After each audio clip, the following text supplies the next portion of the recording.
శ్రీమాత్రే నమః. ముక్కోటి ఏకాదశి రోజు మీ బియ్యం డబ్బాలో ఇది పెడితే చాలు, కష్టాలన్నీ సమస్యలన్నీ పోతాయి, సంవత్సరం అంతా డబ్బు వస్తుంది. మన హిందూ సాంప్రదాయంలో ఎన్నో పండుగలు వస్తూ ఉంటాయి, పోతూ ఉంటాయి. కానీ కొన్ని తిథులు మాత్రం చాలా చాలా విశేషమైనవి. అటువంటి అత్యంత శక్తివంతమైన పవిత్రమైన రోజు రాబోతుంది. అదే ముక్కోటి ఏకాదశి. దీనినే మనం వైకుంఠ ఏకాదశి అని కూడా పిలుస్తూ ఉంటాం. ఏడాదికి 24 ఏకాదశులు వస్తే వీటన్నిటిలోకి రారాజు లాంటిది ఈ ముక్కోటి ఏకాదశి.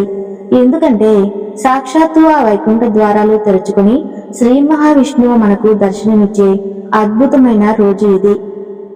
అయితే ఇటువంటి గొప్ప రోజున మనం ఇంట్లో ఉండే బియ్యం డ్రమ్ములో లేదా బియ్యం డబ్బాలో ఈ వస్తువులు వేస్తే చాలు, దరిద్రం పోయి లక్ష్మీదేవి తిష్ట వేసుకుని కూర్చుంటుంది. సంవత్సరం అంతా కలిసి వస్తుంది. ధనానికి ధాన్యానికి లోటు అనేది రాదు. పట్టిందల్లా బంగారం లాగా మారుతుంది. మరి ఈ ముక్కోటి ఏకాదశి రోజున మన వంటింట్లో ఉండే బియ్యం డబ్బాలో ఏ చిన్న వస్తువు పెడితే మన తలరాత మారిపోతుంది, అసలు ఎటువంటి పనులు చేయకూడదు, ఎటువంటి ప్రదేశాలకు వెళ్ళకూడదు అనే విషయాన్ని కూడా ఈ వీడియోలో తెలుసుకుందాం. ఈ వీడియోని ఎక్కడా కూడా స్కిప్ చేయకుండా చివరి వరకు చూడండి. ఎందుకంటే ఇందులో చెప్పే ప్రతి మాట కూడా మీ జీవితాన్ని మార్చేదే. అసలు విషయంలోకి వెళ్లే ముందు దయచేసి వీడియోకి ఒక లైక్ చేయండి. అలాగే మనందరికీ శ్రీమన్నారాయణుడి యొక్క అనుగ్రహం కలగాలని కామెంట్ బాక్స్ లో జై శ్రీమన్నారాయణ అని తప్పకుండా కామెంట్ చేయండి. అసలు మన ఇంట్లో లక్ష్మీదేవి ఎక్కడ ఉంటుంది అనే విషయం గురించి మాట్లాడుకుందాం.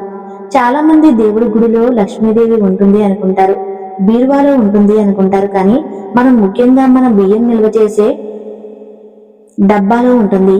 అవును, అన్నం పరబ్రహ్మ స్వరూపం అంటారు. అటువంటి అన్నానికి మూలమైన బియ్యం అంటే అన్నపూర్ణాదేవి, అంటే లక్ష్మీ స్వరూపమే కదా. మనం చాలా సందర్భాల్లో చూస్తూ ఉంటాం. మన పెద్దవాళ్ళు బియ్యం డబ్బా ఖాళీ అయిపోతే బియ్యం అయిపోయాయి అని అనేవారు కాదు, బియ్యం నిండుకున్నాయి అని చెప్పమని చెప్పేవారు. ఎందుకంటే ఆ డబ్బా ఎప్పుడు కలకలలాడుతూ ఉండాలి. ఈ మధ్య కాలంలో మనం బియ్యం డబ్బాని చాలా అశ్రద్ధ చేస్తూ ఉన్నాం. ప్లాస్టిక్ డబ్బాలో పోసేస్తూ ఉన్నాం, ఎక్కడ పడితే అక్కడ పడేస్తూ ఉన్నాం.